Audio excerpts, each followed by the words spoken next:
Zero, Q1 Q2 upon R zero, standard formula. इसमें Q1 क्या है, ये जो भी न्यूक्लियस है, जो भी एलिमेंट होगा उसका Z इंटू ई, और ये जो सेकंड चार्ज है ये अल्फा पार्टिकल का है, तो ये ट्वाइस ही हो जाएगा। तो स्टैंडर्ड फॉर्मूला कैसे बनेगा, 1/2 mv square is equal to 1/4 pi epsilon 0 Z into twice E upon R zero, और इसी फॉर्मूले के बेस पे हमें distance of closest approach calculate करके आएगा। क्या आपको कंसेप्ट समझ में आएगा? अब यहाँ पे हमें ये पता है 1.6 इंटू 10⁻⁻⁹ मान लो जेड में यूरेनियम दिया हुआ है तो 92 ले लो, मान लो वो गोल्ड दिया है 79, तो जेड जो भी एलिमेंट दिया हो उसका लेंगे। ये मास, ये वेलोसिटी हो गई। और यहाँ पे और एक हमें ध्यान में रखनी है, ये जो 1/4πε0 है इसकी वैल्यू हमें पता होनी चाहिए। 1/4πε0 9 ये हमें ध्यान रखनी है।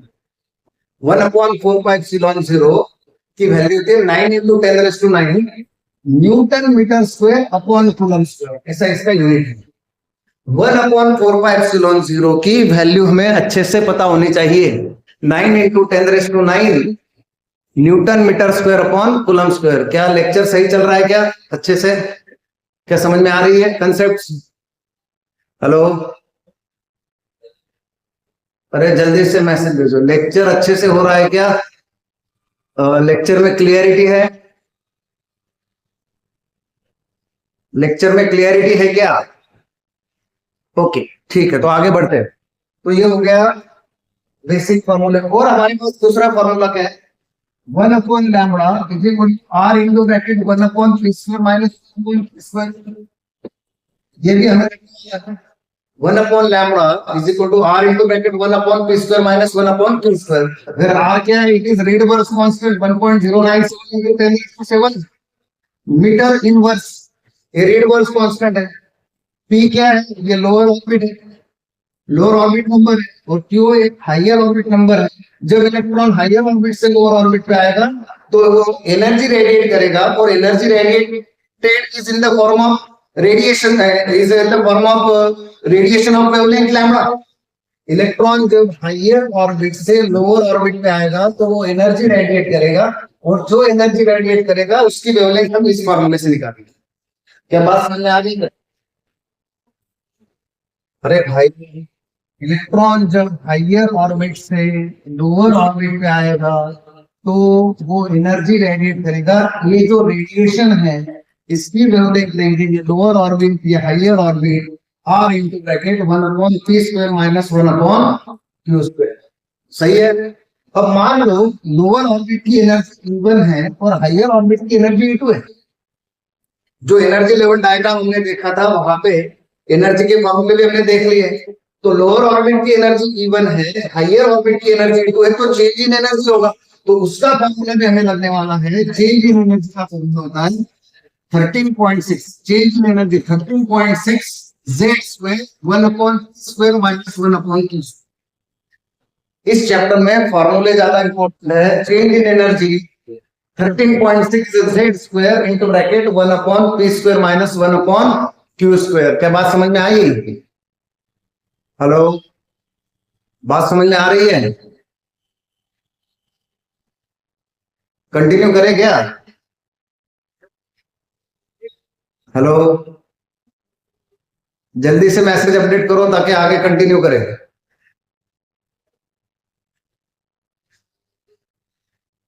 ठीक है, यानी समझ रहा है अच्छे से? हाँ, ठीक है, तो आगे बढ़ते हैं। तो हमने काफी फॉर्मूले देखे, अभी हम जाते हैं एमसीक्यू की तरफ। आज ही ट्राई करेंगे जितने ज्यादा एमसीक्यू हमें कवर करते आए उतने ज्यादा ही एमसीक्यू करने की कोशिश करें।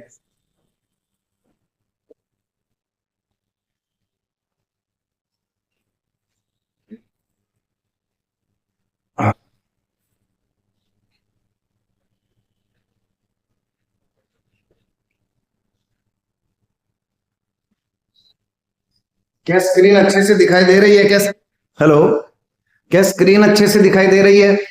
लिखा हुआ समझ रहे हैं क्या? हेलो, स्क्रीन पे क्या लिखा हुआ है, क्या वो समझ रहा है क्या?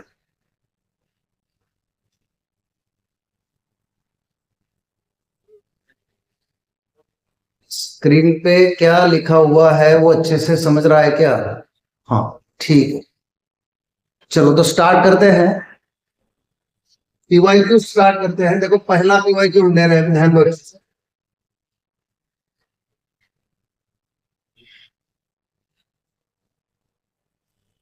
पहला पीवाईक्यू देखेंगे तो थोड़ा सा और पढ़े करते हैं तो देख लेंगे। अब देखो यहाँ पे क्या है, an alpha nucleus of energy 1/2 mv square bombards a nuclear target of charge Ze। Nuclear target of charge दिया है हमें Ze और अल्फा पार्टिकल इस पे बम्बार्ड हो रहा है, यानी कोलिजन बिटवीन ये जो न्यूक्लियस होगा Ze और अल्फा न्यूक्लियस। तो इसका मतलब Q1 हमारे पास Ze है और Q2 हमारे पास ट्वाइस की होगा क्योंकि अल्फा पार्टिकल है। हमें कहा है डिस्टेंस ऑफ क्लोजेस्ट अप्रोच। अभी मैंने कल से बताई, क्या बताई? डिस्टेंस ऑफ क्लोजेस्ट अप्रोच क्या है? न्यूक्लियस से वो कहां पे डिवाइड होने वाला है, न्यूक्लियस से कहां पे रिबाउंड होगा, वो है डिस्टेंस ऑफ क्लोजेस्ट अप्रोच। के बाद समझ रहे हैं डिस्टेंस ऑफ क्लोजेस्ट अप्रोच क्या है, कहां से रिबाउंड होगा। और ये जब होगा तो काइनेटिक एनर्जी पोटेंशियल एनर्जी हो जाएगा। तो काइनेटिक एनर्जी को पोटेंशियल एनर्जी जब हम लेंगे तो 1/2 mv square is equal to, मैं यहाँ पे फिर से बता देता हूँ, 1/2 mv square is equal to 1/4 pi epsilon 0 q1 q2 upon r square, sorry r square नहीं, सिर्फ r लेना पड़ेगा। पोटेंशियल एनर्जी के फॉर्मूले सिर्फ r है, ध्यान देना, r0 ये हमने लिया है। अब यहाँ पे Q1 क्या दिया है हमें, Ze हमें दिया हुआ है और Q2 हमें पता है ये ट्वाइस ही है, बराबर है। तो अगर हम टर्म्स का ट्रांसफरिंग करेंगे, रीअरेंजिंग द टर्म्स, हमें मिल जाएगा R0। सारे टर्म्स को हम रीअरेंज करेंगे तो हमें R0 मिल जाएगा। क्या बात समझ में आएगी? R0 is equal to 1/4 pi epsilon 0 4Ze square upon mv square, क्योंकि यहाँ पे e स्क्वायर हो जाएगा, ये 2 into 2 4 हो जाएगा। तो हमको यहाँ पे सिर्फ एक ही कंसेप्ट है, क्या कंसेप्ट है? जब भी हम डिस्टेंस ऑफ क्लोजेस्ट अप्रोच लेंगे तो हमें kinetic energy is equal to potential energy लेना है। पोटेंशियल एनर्जी का फॉर्मूला होता है 1/4 pi epsilon 0 q1 q2 upon r। q1 हमें दिया हुआ है Ze, Q1 हमें दिया हुआ है Ze और Q2 हमें पता है ट्वाइस ही। तो अगर हम यहाँ पे सब्स्टिट्यूशन करेंगे तो हमें फॉर्मूला मिल जाएगा। क्या है देखो, यहाँ आते हैं फाइनल स्टेज पे।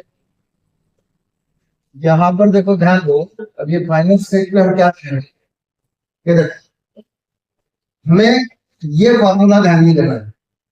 यहाँ पे देखो, यहाँ पे 1/4 pi epsilon 0 कांस्टेंट है, 4 कांस्टेंट है, एटॉमिक नंबर कांस्टेंट है, ई कांस्टेंट है और velocity for a given alpha particle constant ही है। तो इसका मतलब R is inversely proportional to m हो जाएगा। यहाँ distance of closest approach inversely proportional to m answer आ जाएगा। ये यहाँ पे जो दिखाई दे रहा है तुम्हें, तो ये 1/m, ये राइट आंसर। क्लियर हो गया? आगे बढ़ते हैं। अगला क्वेश्चन है एन अल्फा पार्टिकल, यहाँ पे करेक्शन करने में चाहिए, एक अल्फा पार्टिकल है,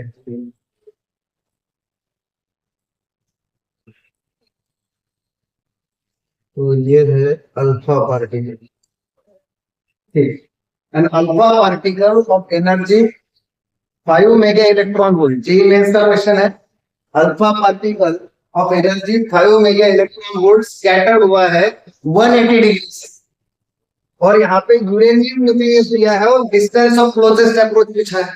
फिर से वही फॉर्मूला, फिर से वही करना है। क्या करना है? Kinetic energy. क्या क्वेश्चन समझ में आया? क्वेश्चन में क्या दिया है, अल्फा पार्टिकल की एनर्जी दी है, यानी काइनेटिक एनर्जी है 5 मेगा इलेक्ट्रॉन वोल्ट। ठीक है, कितने डिग्री से स्कैटर हुआ? 180 डिग्री से। ठीक है, यानी रिबाउंड हुआ है, तो 180 डिग्री से स्कैटर होने का मतलब है कि वो distance of closest approach condition है। जब अल्फा पार्टिकल रिबाउंड होगा तो distance of closest approach condition में 180 डिग्री का रोटेशन होता है। तो अल्फा पार्टिकल की kinetic energy 5 mega electron volt की है। अब वो रिबाउंडिंग की केस है, डिस्टेंस ऑफ क्लोजेस्ट अप्रोच है, हमारे पास यूरेनियम न्यूक्लियस दिया है, इसका मतलब जेड की वैल्यू 92 होनी चाहिए। तो हमें डिस्टेंस ऑफ क्लोजेस्ट अप्रोच पूछा है, और यहाँ पे हम देखो मैंने फार्मूला लिखा है, क्या फार्मूला दिखाई दे रहा है क्लियर स्क्रीन पे? हाँ ठीक है, फार्मूला अच्छे से दिखाई दे रहा है।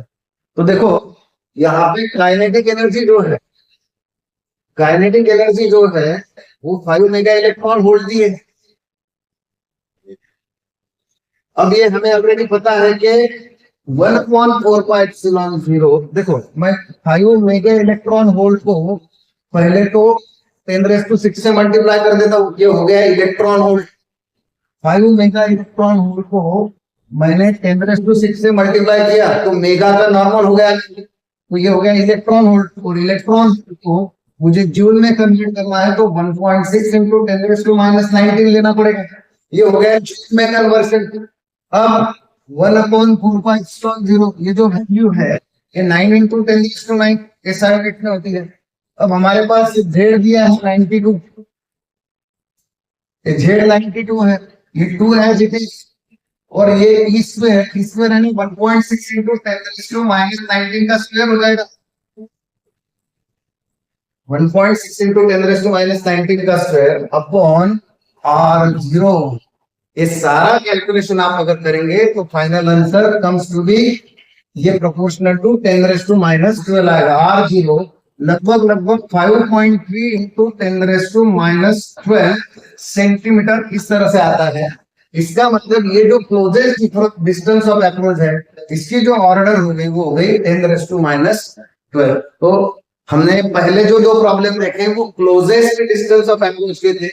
यहाँ पे सिर्फ एक ही फंडा यूज करना है, kinetic energy is equal to potential energy.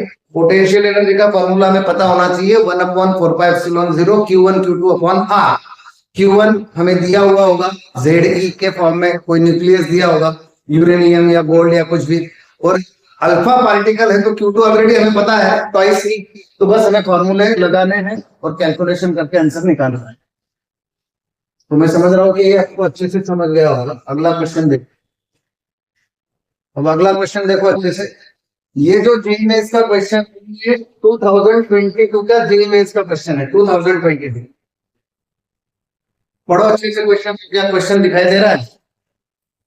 क्या स्क्रीन पे क्वेश्चन दिखाई दे रहा है अच्छे से? हेलो,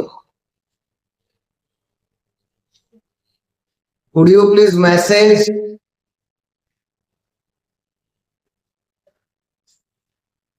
ठीक, स्क्रीन अच्छे से दिखाई दे रही है, ठीक है। तो क्वेश्चन पढ़ो अच्छे से। कोई है क्या क्वेश्चन का आंसर बताने वाला? गूगल करो मत और टेक्स्ट बुक में भी करो मत, खुद जरा दिमाग लगाओ। पढ़ा हुआ है आपने एटम्स मॉलिक्यूल्स, क्या है रुदरफोर्ड की थ्योरी क्या है? देखो मैं समझाता हूं, तुम्हें अच्छे से ध्यान दो। काफी टाइम स्टूडेंट्स को ये कंफ्यूजिंग होता है फैक्टर। रुदरफोर्ड ने क्या कहा था, ध्यान रखो। रुदरफोर्ड ने क्या कहा था कि electron are revolving around nucleus in circular orbit, ये तो रुदरफोर्ड ने बोल दिया। पर क्लासिकल इलेक्ट्रोमैग्नेटिक थ्योरी क्या बताती है कि अगर कोई एक्सेलरेटेड चार्ज्ड पार्टिकल है तो वो एनर्जी रेडिएट करेगा। According to classical electromagnetic theory an accelerated charge particle always radiate energy, ये उसका बोलना है। रुदरफोर्ड ने क्या कहा कि electron is revolving in circular orbit around the nucleus, इसका मतलब इलेक्ट्रॉन सर्कुलर मोशन परफॉर्म कर रहा है, और हम अच्छे से जानते हैं कि circular motion is an accelerated motion. तो इसका मतलब इलेक्ट्रॉन जो चार्ज पार्टिकल है वो एक्सेलरेशन में है, और क्लासिकल इलेक्ट्रोमैग्नेटिक थ्योरी बताती है कि every accelerated charge particle radiates energy. तो इसका मतलब इलेक्ट्रॉन एनर्जी रेडिएट करेगा। अगर वो एनर्जी रेडिएट करेगा तो उसकी ऑर्बिटल रेडियस डिक्रीज होते जाएगी, और उसकी अगर ऑर्बिटल रेडियस डिक्रीज होती जाएगी तो ये जो इलेक्ट्रॉन गोल गोल घूम रहा है तो धीरे धीरे गोल गोल घूम के रेडियस धीरे धीरे कम होके वो स्पाइरली मूवमेंट करेगा, वो न्यूक्लियस में जाके गिरेगा। तो न्यूक्लियस में जाके गिरेगा तो ये अनस्टेबिलिटी हो गई। तो ये रुदरफोर्ड का बड़ा ड्रॉबैक था, अनस्टेबिलिटी। बात समझ में आई? तो ये जो चारों ऑप्शन है यहाँ पे हम ये देख सकते हैं कि रुदरफोर्ड के लिए, यानी अगर हम देखें तो इन द ग्राउंड स्टेट, हम पढ़ते हैं चारों ऑप्शन देख लेते हैं। In the ground state Rutherford's model electrons are in stable equilibrium while Thomson's model electron always experiencing net force। तो ये सही बात, कुछ उसमें है। An atom has a Rutherford's model but has a distribution in Rutherford's model but has a highly non-uniform mass distribution in। थोड़ा सा शायद स्टेटमेंट में गड़बड़ी हो, ठीक है। रुदरफोर्ड के मॉडल में जो है एक्चुअली मुझे लगता है कि स्टेटमेंट प्रॉपर लिखा नहीं है, ठीक है, पर ये तो पक्का है कि थॉमसन मॉडल जो है ये नॉन यूनिफॉर्म मास डिस्ट्रीब्यूशन है, जो सही है। हमने देखा है plum pudding model, Thomson atomic model क्या बोलता है कि एटम जो है वो पॉजिटिवली चार्ज स्फीयर है और electrons are embedded just like plums in pudding और चेरीज इन अ केक। तो ये भी राइट है, राइट है क्या? राइट नहीं है, एक्चुअली रॉन्ग है, ये तीनों स्टेटमेंट रॉन्ग होने चाहिए, राइट तो नहीं है, क्योंकि इसमें थोड़ा मुझे गड़बड़ी लग रही है। क्या सही है? देखो आपके पास पीवाईक्यू की किताब होगी, क्या स्टेटमेंट सही है क्या?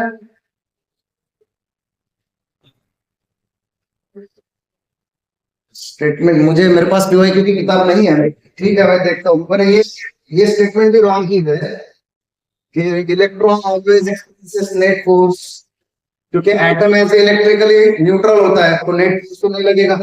इसमें मेरे ख्याल से ऐसा कहा गया है कि जैसा थॉमसन मॉडल में नॉन डिस्ट्रीब्यूशन है वैसे रुदरफोर्ड मॉडल में ऐसा स्टेटमेंट बता रहा है, तो ये रॉन्ग। फोर्थ स्टेटमेंट देख लेते हैं। Positively charge part of atom possesses most of the mass in Rutherford model but not in Thomson's model। Positive charge of atom possesses most of the mass, ये सही है, और थॉमसन मॉडल में भी तो वैसा ही है। थॉमसन मॉडल में भी ज्यादा पॉजिटिव चार्ज है, इसमें इलेक्ट्रॉन एम्बेडेड है। तो क्या ये स्टेटमेंट सही है या रॉन्ग है? हेलो, क्या मैसेज है? मैसेज में लिखो जल्दी जल्दी, कौन सा आंसर राइट होगा, देख के मत लिखो।